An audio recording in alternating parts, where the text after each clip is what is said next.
So before we start, I have to give you a disclaimer so that you know that you don't need to read that. 2 points here. The first one is that everything you're going to hear today, well, from me, it's my personal opinion. So I perfectly prepared to see that faces, to see that, that looks on your faces by the end of the talk. And second, you know this movie, right? Okay. And second, don't try what you're going to hear today at your projects and your companies. It may not work. So I will skip these two phrases, these two phrases before my claims and after them. So I'm not going to say in my opinion. Everything I say, it's in my opinion. And I'm not going to say, but it may not work for you. It may not work for you. Just assume it. I'll just skip that part to make the talk more provocative. But remember, I do mean them. I will explain you, I'll show you, I'll demonstrate you how we, in my company, we decide how much to pay programmers. So how do we make that decision? How much each programmer costs? And the company I build, the company I work for, is called Xerocracy. It's a platform. I'll just explain how it works for those who don't know. It's still in development, so it's not publicly on the market. We're just getting ready to put it on the market. But we've been practicing it for over 6 years, the things I will explain later. So it's a platform for programmers to help programmers work in distributed projects in a better way than they work right now. So imagine you are a programmer. You join the platform, you sign up, you pick up the project which you like, you apply for it. The project looks at your application and makes a decision. If you're good for the project, they just accept you. And then, when you're accepted, you start getting tasks from the platform. So our automated coordinator, dispatcher of tasks will drop you tasks and ask you to complete them. Then you complete or you don't complete. If you complete, the platform pays you. If you don't complete, the platform doesn't pay you. So there's no manager in front of you. There are no meetings, no Scrum, no stand-up in the morning, no managers. They're just tasks. You're just getting tasks from the project, and you're returning back your results. That's how it works. And it's to be launched soon. We've been saying it for almost a year, but it will be launched. So, so there are 4 things which are quite unique for our platform, for our management style, not just the platform, but the management style. First of all, there are no talks. So people don't talk to each other like they do in normal projects. There are no meetings, no phone calls, no emails, no Slack, no Skype, no Telegram, nothing. So there are no chats. You cannot talk to your programmer who is working on a task next to you or to somebody who gave you the task. The only way you can communicate is through the ticket. So you get the task, you see the description of the task, you can ask questions there, you can reply there, but it all stays in one ticket. You cannot go anywhere and call somebody and say, can you help me, please? There's nothing like that. You're a completely isolated microtasking environment. The task is your project. Second, we have 0/100 rule. Probably you know that from the management side. 0/100 means that any task which you get is either complete or not complete. There's nothing in the middle. You cannot say, I've been working for a whole day, I made a huge progress, but unfortunately it's not done. It's not done, it's 0, you get 0 money. So it's only 0/100. And that's how it should be, in my opinion. So you remember that. So everything I'm saying is how it works for us. So it's 0/100, which makes it really quite unique, because in most cases you know that programmers are working in a different mode. Number 3 is that we are aiming for really high quality. So everything you contribute to the project, everything you bring back in your pull requests and your branches, we do a lot of quality controls, we do a number of reviews, and we only accept your code if it's as high quality as we want. So there are no compromises. You cannot say, I'm not as good programmer as you guys, that's why I did it my way, so please accept it. You either do it our way, the way the project wants, or you don't do it at all. So it's a really high quality bar, and we easily reject tasks if they don't look as we want, as the project wants. And number 4, we pay for result. So we don't pay for your time. We don't pay, not for you, for the programmer's time. We don't pay per month, per week, per hour. Nothing like that. It's per task. So you get the task, you know the budget for a task, you complete it, you get the money. You don't complete it, you get zero. That's it. So no matter how much time you spend for it, you can spend a day, you can spend 5 minutes, you can spend a whole month. It's still the same amount. That's how we work. And now I'll explain you how we make a decision, how much each programmer costs. And maybe it will help you, to somehow adjust your profile, your career plans, because I think that more companies will work like us in the future. I hope so. So we have 2 steps. Is it clear up to now? Okay, I see some faces which I predicted. So we have 2 steps. First of all, we interview, we get the programmer, somebody comes to us, the programmer from the market. We don't know the person. And first of all, we look at the profile and we make a decision, and we make a decision how much that person costs. I mean, what's the rate, what's the hourly rate for that person? In both cases, people come up with the rate. So they come and say, my rate is 50 euros an hour. That's what I want. And then we make an analysis and we say, no, your rate is actually 35. Or your rate is even more. Sometimes people come to us and say the rate is 10 euros an hour because nobody paid that person more than that before. And we're saying, no, 10 is not your rate. Yours is like 25. So we make our own decision. And if our rate is lower than that person, we just say, you don't deserve a 50, you deserve 35, according to our estimate. And then if that developer agrees, then we work. And the second part, which is interesting, is that when we start working, we constantly reassess the rate. So we work, and every month or every few months, the computer analyzes what's going on with this programmer, and the computer says, you know what, the 35 we gave you before is too low, now we're ready for a 40. And again, the computer brings it up, and the person agrees or disagrees, stays with us or quits. And we make it public, so we explain to the person why that decision was made, why it was 35 before, and now it's 40. And I'll explain you now how we make that decision. So 2 parts. First, we interview, then we reassess. Let's talk about the interview first. We pay attention to a number of things, 5, I guess, which are important for us. We look at the resume, we look at the profile, and make a decision. First one, open source. It is really important for us to see that the programmer contributes to open source projects, creates open source projects, contributes to them, works in them. That's it. Contributes, works in them, and has own projects. We think there are two parts actually in this approach. First of all, I think that, in my opinion, that if you don't contribute to open source, if you are not there, then it basically means that you don't have enough passion for software development in general. Because the more and more software right now is moving to open source. We are all working, we know that like many years ago, programmers were developing 90% of the code in-house and then getting something from the open source market. Now it's the opposite situation. We're taking 90% of the code from open source and then we add something on top of that and we call it our product.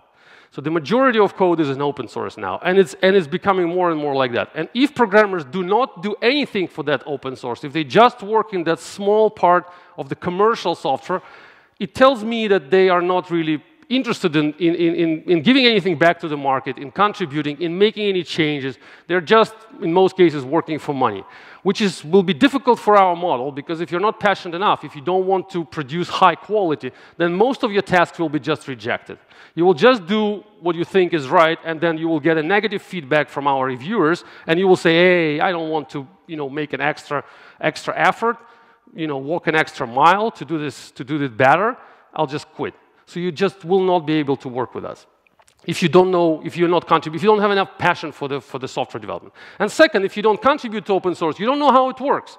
You don't know how GitHub pull requests work. You don't know how the reviews work. You don't know how to talk to people who you don't know. You don't know how to push your changes through the review process. You just don't know the rules. If you don't know the rules, it will be very difficult to work with us. That's the problem. So there are 2 sides, and we really pay attention to open source. So the recommendation for you, before it's too late, start doing something in open source. Create your own project, start contributing somewhere, join some team which is doing something for public, and you will see it's a completely different territory. People don't know you, you don't know people, you will have to convince them, you will have to improve your coding style, you have to do a lot of things before you become a professional in open source. If you don't have open source, it's a problem. Second, it's focus. We don't really like people who are just programmers. When we get the resume and it says, I know Java, .NET, Ruby, and Python, we're probably going to give you a very low rate. Because if you know so many things, you don't really know them. So we're interested in people who know specific things. And that people, in our experience, gets more money and they claim higher rates. I once, about 4 years ago, in one project, we were starting to use some machine learning framework in Java, and we didn't know how to do that. We had a team of developers, but they were just Java developers, getting like, 25 euros, $25 an hour or more. And then we needed somebody to help us to use that machine learning framework. We didn't know how to do that. And we found the author of that framework. He was the guy who just specifically, created that framework. He was the author. He knew everything about it. And he wanted $500 an hour. So you see the difference. He was just a Java programmer. But if he would apply to us just a Java programmer, regular, he would probably get maybe $50, maybe, I don't know, maybe 100. He was from America. But 500 you can only claim if you have specific knowledge. We didn't hire him. But still, it was too much for our budget. But I still remember that number, 500. We hired people for 200, for 150, that prices we paid. And that's okay sometimes because if you're unique, if you're special, then you deserve that money. So recommendation for you, try to stay focused on one specific framework, one technology, one language, something one, in my opinion. Number 3, location. That's what I wanted to say, that most people who come to us, they think that if they have more expensive apartment, they live in a more expensive area, they deserve more money. Like, I live in San Francisco, how come I'm going to work for $25 an hour? Are you nuts? It's 100 or more. Look at I'm paying for my apartment like 5 times more than you guys do in some Latvia, whatever. But for us, it doesn't matter at all. The market is getting global now. It's not the market of Latvian programmers anymore, or a market of Russian programmers, or a market of American programmers. Now it's just a global market. We're just programmers. And you're sitting here in Riga, I'm sitting somewhere, in Bali. We're almost the same programmers for the employer. The employer who works like we do, remotely, they don't care of where these people are coming from, where they sit, in which time zone even, because we don't have meetings, we don't have talks, we don't need to know where you are. We just need you to contribute back with your code. If you do that, we pay you. If you don't, we don't. So if you live in San Francisco, that's my point. If you live in an expensive area, you have to be way more professional than me living in some Bali or some really inexpensive territory. So if you choose an inexpensive territory, then you can be, a bad programmer. If you want to live in an expensive territory, grow up and become a better professional. Because I think, well, in our case, we're not going to hire you just because you live in San Francisco or just because you live in Riga. You say, yeah, I'm going to charge in euros and my rate is so high because taxes are high here. I don't care about your taxes. It's your problem. My goal is to pay you the amount you deserve. That's how we approach the location problem. Number 4, certifications. It is important for us. Most companies say it's not important. Some people think it's just pieces of papers. I don't think so. We believe that certifications really prove that you managed to fill the knowledge gaps in your education. So if you got the Java certificate, if you got the Microsoft certificate, it means that you actually did the study and you actually read the whole knowledge book for some specific area, like, for example, Java certified programmer or Microsoft solution specialist, or what's the name now. So it means that you actually managed to get the book, read the whole book, and pass the test, answering the questions from different parts of the area. So you don't just know, Java here and Java there, but you know the entire Java, if you claim that you know Java. So certification is really important because they demonstrate that you managed to fill the knowledge gaps. So again, recommendation for you, spend some time, some money, get the certifications. I believe that for companies who work remotely like we do, it's going to be more and more important. Because how else can I evaluate the person from Bali coming and the person from San Francisco? The resumes look more or less similar. They both know some, Spark framework. They know Spark, they know Spark. So how can I compare? Well, one person is certified, another one is not certified. A certified one will cost more for me. I will understand that that person deserves more, for sure. References I didn't say it here, but references and your previous employment, we don't pay attention to that at all. We don't care about that. So people sometimes send me the resume of like 3 pages and there's like lists of projects they've been working for. I pay zero attention to that because I cannot validate that. Well, I'm going to call that people and ask whether that programmer was sitting with you in the office in 2013. Yeah, really? How was him? Yeah, he was great. Yeah, I still remember the guy. What's that? I mean, it's no information for me. It's not valuable. It doesn't really tell me about anything about the price, about your price. So I completely ignore that part. The previous employment, also education, like formal education, previous employment, references, like, hey, you can call this Jeff from Chicago and he will tell you how great I am. Who is Jeff? So why do I trust that Jeff? I mean, there's some friend of you who you had like coffee like 15 times a day. So why do I call that Jeff? I don't care. I care about certifications. I'm going to call Microsoft and ask, do you know that person? Yes, that's the number, you know, the certification number. That's what I can trust. So completely remove that part. That's my recommendation. Completely remove that references and that previous employment part from your CV. It doesn't help at all for me.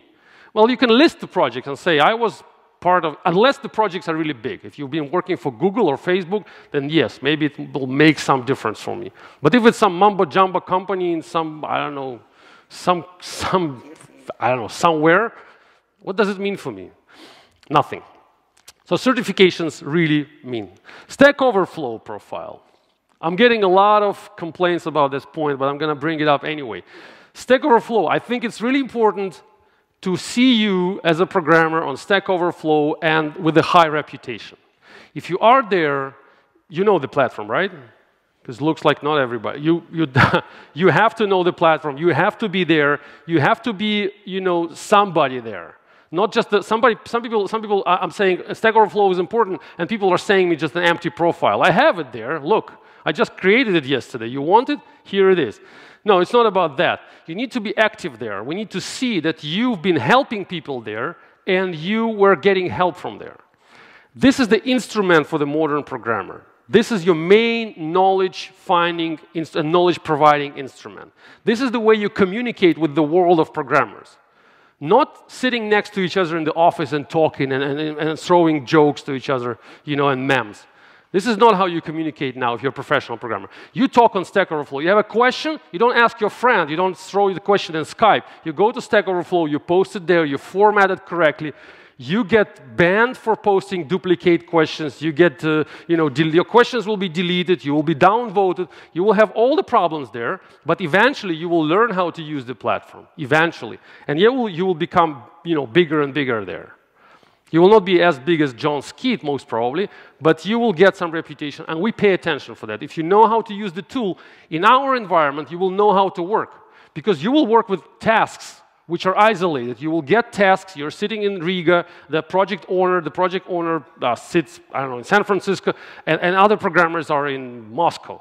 So you cannot ask questions. You cannot, ask them for help. All you can do is use your own tools, and this is your main tool right now. So if you're not on Stack Overflow, my recommendation, go there, create a profile, and try to ask questions there. Not your friends, not your colleagues, not your Skype buddies. Don't do that, even though it's easier for you in the beginning. Use Stack Overflow. And finally, the publicity. That's what we also pay attention for. If you are writing a blog, if you are speaking at the software conferences, if you are publishing some articles, if you are maybe writing some books, that's really important for us. It means that you know how to convince people. That's the skill we're looking for. You know how to convince somebody who you don't know. Not your Jeff from Chicago who knew you for like a year. Yeah, you were able to convince him, but that's not a big achievement. What's interesting is how, for example, I'm now trying to convince you. That presentation will be on the video, on the YouTube channel, and I will be able to show it to my, maybe the employer in the future, in a few years, and say, look, I was speaking to some crowd, people didn't know me, and I was trying to convince them. Let me jump into your project, and I will be able to convince your programmers if I think I'm right. So this is your skill to convince unknown people to you. So get that skill. If you don't have that skill, if you are just sitting in the office doing no public appearance, it's not really good. Your price will be lower. That's my point. And I wrote a blog post about it. This is the link to the blog post. You can scan it and see. It's like 2.5 years ago. It's called How Much Do You Cost? I listed all the things I just mentioned here in the blog post. And the blog is, this is the name of the blog, and this is my Twitter account. You can follow me, you can read the blog. Now we're getting to the second part. The second part is what happens after you are in the project, actually, and we start reassessing you. So what's important for us in your everyday work? So what do we pay attention for? How do we decide whether you deserve more money or you deserve less money? And deserving less money in most cases means that we're going to kick you out, but you will quit. So people usually quit when we lower the rate. They just feel, that they're not appreciated here anymore, that something is wrong, and in most cases they quit. In some cases they stay, and it triggers their, some kind of aggressive reaction. They want to improve. And they really improve. But the majority of people, unfortunately, that's my observation, the majority of people just quit when the rate goes down. But it goes down, and it has to go down, because, we need to reassess people. We can't stay at the same level. That's my opinion. So let's see what we pay attention for, just 4 or 5 things. First, it's speed. What we care about is how fast you close your tasks. This is the primary indicator of your performance. We don't pay attention, we pay attention to the quality of your code. We pay attention to the quality of your code, yes. But in our case, we're not going to accept your code if it's lower than the quality bar. So we cannot say we appreciate quality programmers. We only have quality programmers. We don't have anybody else. So if you join the project, if you write something which is not as good enough for us, your code will not be accepted and you will not get the money. So you're not a programmer for us. You're just somebody who tried to complete the task. So if you actually manage to complete the task, the code goes into the master branch. You're done. So the question is how fast it happened. So how long it take before you get the task, between you get the task and you completed the task. Professional programmers, in our observations, really good programmers, they can do that in 3 days. That's an average number, average. So sometimes more, sometimes less, but an average number is 3 days. Even though our tasks are half an hour, 1 hour in size. So the task is small, but the amount of time it takes to actually complete it, meaning go through all reviews, all the quality controls, everything, it takes 3 days. Because they're working in parallel on many tasks, like 20 tasks at the same time. You have a pool of them of tasks. Each task is small, so on average, you will complete one of them in 3 days. Bad programmers, when they start, it's about 7, 8 days like that. Really bad programmers who cannot work with us, they just cannot complete, and the speed will be like months. So that's the main thing we pay attention. The faster you work, the higher is your rate, obviously. So we are ready to pay you more because you deliver faster and faster and faster. How you achieve that, it's a question for every programmer, how they do that. Sometimes people say that, again, people who just join us, who are not really, who don't know how to work in that kind of an environment, they're saying, I missed some information here. There's something is not clear. Something I need to figure out. Like I cannot complete it faster because the task you're giving me is so, vague and so improperly defined. In this case, we're saying you don't need to stay with one task. You need to put it on hold, and then we don't calculate the time, and then create new tasks asking for clarifications. Like something is unclear in the project, please clarify it for me, and then that bug will be fixed, and you will continue. So you need to create impediments, so-called, if you're professional enough. But people who are not professional enough, they just got stuck on one task and wait and wait and wait, and time just goes by. Second point, we're paying attention to lost tasks. The rule we have is that we give you the task. If you complete it, you complete it. If you don't complete it in 10 days, we take it away from you. So you have just 10 days. If in 10 days you don't close it, it doesn't matter why. You don't know how to do it, you've been working and then you got sick, or you just, you just lost your mouse. It doesn't matter. 10 days, the task goes back to us and we give it to somebody else. And it happens. So sometimes people have that, and sometimes people reject tasks as well. We give you the task, and you're saying it's not for me, I don't like it, it's too difficult for me, I can't complete it. That's also a lost task for us, because we need to get it back and give it to somebody else. So we calculate how many situations you had as a programmer, and the more of them you have, the less we pay you. So ideally, we want you not to lose tasks and finish all of them, no matter which tasks you're getting. Difficult, easy, Clear, unclear, doesn't matter. Discussions. The more you talk, the worse developer you are. That's the idea. So we actually technically calculate the amount of messages you're posting in these tickets. And the more messages you have, the bigger is the problem for us, because you're taking our time. Because when you talk to somebody, that somebody has to answer you. And that means, taking somebody's time for almost no reason. So the ideal developer is just getting the task. It's clear for me. This is clear. I will implement that. This is not clear. I will submit separate bugs. Boom, done, merged, paid.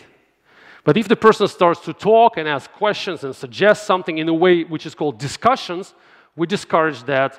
We track that, guys, and we calculate, how many messages they post in their discussions, and we downvote them. So we pay them less. So if you want to be a good programmer, I think so, you need to talk in your code, not in your text. So you want to express something, commit the code. If you want to express the problem, submit a bug. You want to improve, you want to help us understand your code, create the documentation. But don't talk, because talks are the most difficult information to understand in the future. When the project goes by and in a year we're going to get back to the problem, we need to read all your discussions. It's not really convenient. It's better to look at the code and see how it works. So the more you talk, the worse you are. Bugs. We want you to find bugs. Programmers, we pay for bugs.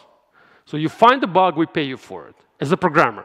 So you open the code, you start working with it, you see some class is not good, you see this class doesn't have a unit test, you see this algorithm is not optimal, you just submit a bug. You create a new ticket. Every ticket you create, you get the money for it. The more tickets you create, the more bugs you create, the better programmer you are. So creating bugs is a really valuable activity for us. Good programmers, they must create bugs. And the bugs are actually the source of information for us. They help us manage the project. When there are a lot of bugs coming back from programmers, we know what tasks to give you back. You create the bug, and then this bug will become a task for somebody else in the future. So we need your bugs. And that's why we pay for it. And that's why we pay you more. We increase your rate if you're the person who is creating a lot of bugs. Not creating in the code, but submitting them in the bug tracking system. And the final point, and I'm finishing. The final point is that the more you learn, the more you make, the more money you make, the more we want you to pay. Not the other way around.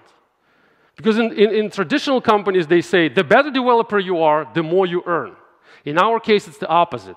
The more you earn, the more money you make with us. It means for us that you are a better programmer, because you manage somehow to close tasks, more tasks, to close faster, to submit more bugs. So you were able to make more cash. And that means that you're a good programmer. We want to pay you even more. That's the logic. So we actually pay attention to your monthly income. So the more you make with us every month, the more we're interested to increase your rate. Not the other way around. That's what I wanted to say. That's another article which explains the things I just mentioned, how we reassess the rate. And now I want to know, what do you think? Whether you look at this like this, guys, or I'm prepared to answer your questions. I think you will have them. Yeah, really? Oh, okay. Yeah, let's try. Let's try. Okay, so the most voted question. You keep saying dollars per hour, so the amount of money per hour. But initially you say developers are paid for a task no matter the time. So how does it correlate? Yeah, that's a good question. So we're using this hourly rate, like 50 euros per hour, in order to make a decision how much to pay for the task. But all tasks are estimated in hours. Let's say we have a small bug, and we know the system decides that this bug costs 30 minutes. So if I give that task for a developer with 50 euros an hour, then it's 25 euros for the task. If somebody else is 40 euros an hour, then it's going to be 20 euros for the task. So we multiply. We use minutes as a metric for budget calculation, and then we multiply by the cost of an hour. So the same bug, the same task for the project may cost different amount of money depending on the programmer it goes for. it goes to. Okay, so why? Okay. Why can't we just pay 40 to everybody? That's what you told us last year, that it's a task, no matter who does it, it's the same. The same amount of minutes, the same amount of minutes. But the cost of the price of an hour is different for each person. We are getting there. We cannot just make everybody equal, just the same rate for everybody. It's not going to work. For some people deserve more, some people deserve less, like I just explained. So that's why we have different rates. Why? For same work, exactly. Yes.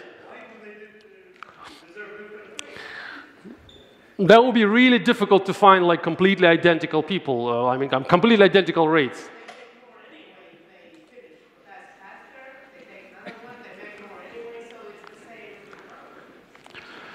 I think that, yeah, but people with higher rates, because they are professional, more professional, they have higher rates, they're more professional, they tend to complete tasks faster, to talk less, to provide faster solutions, to help project more. That's a good question. I don't have an answer. It's just the way it is now. Very good. Good questions. Okay, the next one. The question is about work-life balance. When you're supposed to leave, if you spend all your time at work plus GitHub plus Stack Overflow? Where you're supposed to leave, so you won't have any free time. GitHub, well, actually, it's a good question. In my experience, that's what I've heard from programmers who work with us for years.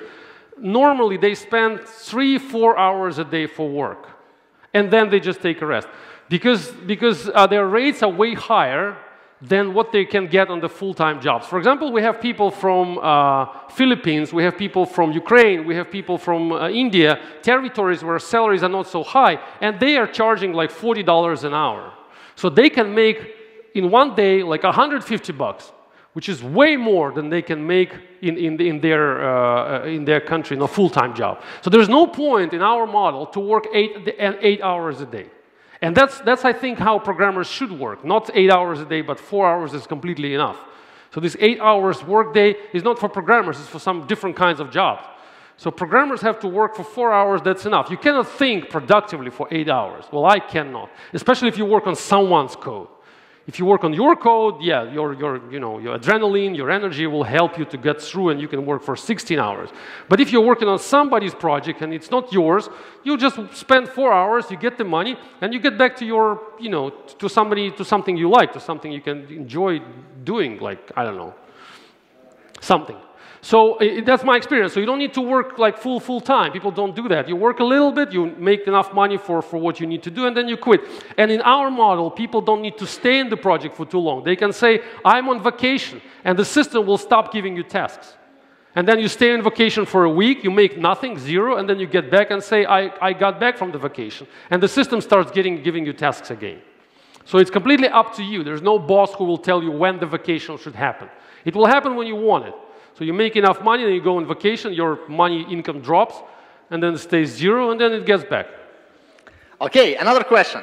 You say that programmers are assessed all the time. Yeah. So don't you feel that kind of turns programmers like racehorses? Because programming is programmer's productivity is a daily thing. Racehorses, yeah, why not? We're all racehorses. We're making money. So it is a competition, definitely. So it is a competition. What's interesting, we make that rates public. So programmers, not public for the internet, but programmers, they see how much they make and how much other programmers make, sitting next to them. So they see, I completed the last month, I completed 100 tasks. And another guy who's working with me, and I know his name, I mean, I know his GitHub name, he completed 200 tasks. So I realized that my position in the rating is lower than that programmer. And actually, I didn't mention that. We also pay attention to the position in the rating. So the higher you are, the more interested the computer will be to increase your rate. So if you go up, if you compete like a racing horse, yes, okay, if you call me a horse, doesn't matter. But we are in the rating. Like in Stack Overflow. Are we rating racing horses in Stack Overflow? Maybe not, maybe yes, but they rate us somehow. If you answer more questions, you're going to go up. If you get lazy, you go down. The same for us. So if you want to work faster, if you want to work more productively, you will go up in the rating and you will make more money. I think it's only positive for the competition. The competition is great if the rules are clear. The competition is destroying is the rules are not clear. So when people try to apply some competition to their companies without defining clear rules, that will lead you to disaster and chaos, and people will be completely dissatisfied and frustrated. But if the rules are absolutely clear, then the competition is perfect, especially for professional programmers. That's my understanding of competition. Great. What if a programmer has a mindset different to yours? Let's say on programming. Do you hire for a diversity or skip? Well, I don't really know what they think about programming in general. We don't, we don't have that communication. We don't talk. We don't make interviews when I say, what do you think about Java in general? We don't ask that questions. I look at the profile, I see achievements of the person, and I see the price, and that person gets in. Sometimes I don't really know. Some people are sending, instead of resumes, they're sending just their GitHub profiles, and sometimes we don't know their names. We don't know where they're from. We just look at their facts, and if their GitHub profile is full of projects, we just don't want to ask for anything else. Like, okay, you're really an expensive person, we want you to get in. Sometimes we don't even know if it's a man or a woman. It just doesn't matter. We just get this information when the payment information is provided. Like, hey, there's my bank account or my PayPal account. Then we see the full name of the person. So it doesn't matter what they think about in general. They need to be able to deliver the quality we want. That's all. If the quality is good, we don't pay attention to anything else. Well, I mean, in completing the tasks. But some people, I'll answer the question. Sometimes it happens. It happened in the past. When when we started this model like 5 or 6 years ago, we tried to get any programmers there. That was our idea initially, like commodity programmers. Commodity meaning like $8 an hour, 50 guys from India, get in. It doesn't really work because they bring a lot of mess to the project. They start asking completely irrelevant questions. They start some philosophical discussions in the tickets. They try to find me by email. They try to call me. They start doing things which are absolutely, irrelevant and difficult to manage. So you don't expect that from a professional programmer. Like in the ticket, they start to explain what happened to his mom and why this ticket is not closed because of the mom is in hospital, and everybody's like sitting and reading that, and we just don't know what to say. So yeah, and that's why we decided to not hire anybody whose rate is lower than $20. So if your rate is lower than 20, you're just not in. So it's not going to work. You will not be able to really be professional. We just understand that if your rate is $8, then most probably you are in programming for like a year or less. So it's not going to work. So that's the answer to the question. Yeah, not everybody is okay, and if they really have a different understanding, different mindset of what a good programming is and the proper management is, then they are out. Interesting. Okay, so the market of professional engineers is quite small, and that attitude, kind of we know better, probably kicks out the rockers from the market. There are not so many programmers on the market. Yeah, and so that's why you are very opinionated. Yeah. And maybe it impacts the adoption of. Yeah, we don't have. Yeah, that's true. We don't have so many people available for us because. Well, the problem is not that programmers are professional or there are not so many of them. There are many programmers. There are like 10 million programmers in the world. That's the number I know, 10 million or something. I think that professional programmers are extremely lazy now and extremely overpaid and extremely used to do nothing in their offices and still be paid. So they always have an option to just be hired by somebody, do maybe a little bit, like 1-2 hours a week of work and get like a lot of money because the company is afraid to fire them because they know something that nobody else knows. Or they can come to us and work hard, like really closing that bloody tickets every day and really contributing some code and get the same amount of money. Most people say like, yeah, we like what you guys are doing, but this IBM is paying me, the same amount of money, and I barely, see my office like once a week or something. Or maybe I see the office, but I barely open my laptop. I sit in the meetings, and checking my Facebook. That's what I'm doing every day. So what's the point of actually writing code? Unfortunately, that's the situation on the market. So the market is playing against us, not programmers. So if you remove that companies from the market, big companies with big budgets, with big salaries, then people will start coming to us more aggressively. And that's why we pay attention to people who are in open source, because we understand that people, the open source people who are passionate about open source and about software development, they really enjoy writing code. They don't do it because of money, but they really cannot imagine themselves sitting in the office checking Facebook all day long. They just get bored. They really want to write something, to contribute, to be actively developing something. But there are not so many people like that. That's true. There are not so many people in the market like that. When people come to us, that's the statistics. If 10 people come to us and we accept them, then only one person stays. So we only 10%, we accept 10. We look at them, they're all good, they're 10 people, we give them good rates, we say no problem, that's the tasks for you. They start doing something, maybe they complete some tasks, but 9 of them will say goodbye. 1 will stay. And the person who stays are a really good programmer. We really stay with people who are absolutely like really fantastic. But it's not so easy to find them. And because of the market. I'm blaming the market, not them. Because they're making the right decision. I mean, come on, why do I need to, I just said, what's the point of writing your code if I can get the same money doing nothing? Okay, there's another, it's kind of not a question, but a statement more. So you are looking for code monkeys. Work in isolation, don't challenge assumptions, work on small tasks. You don't need the best people for that. So how can it work? That's a very, very typical claim I keep hearing. Yeah, I actually wrote a blog post 5 days ago, which is called, it's the last blog post of my blog, and it's called How Micro is Your Tasking? It's about microtasking. And the main question there is, are we code monkeys? Because I keep hearing that like really, really frequently. In my experience, I thought so. When I started that, I thought that that's why we started this, like I said, commodity programmers. We start getting these code monkeys, please come in and try. We thought that this model will work for code monkeys, for people who like ready to work on something and then pay zero attention to what they're doing. But eventually we realized that it's quite the opposite, that professional programmers enjoy this model and immature programmers and young programmers, they don't like it. I think because for professional programmer, it's really important to see the project in a clear form, to see the discipline, to see the logic in what is going on, to see the rules of work, to see that there's my task and there's your task, and they're not connected, they're independent. If I succeed, it's my success. If you fail, it's your failure. It's not our failure. We work independently. I'm a good programmer, you're a bad programmer. I want that to be visible. I want the rules to be visible. I want to know where is the border of my task, where my task stops and your task starts.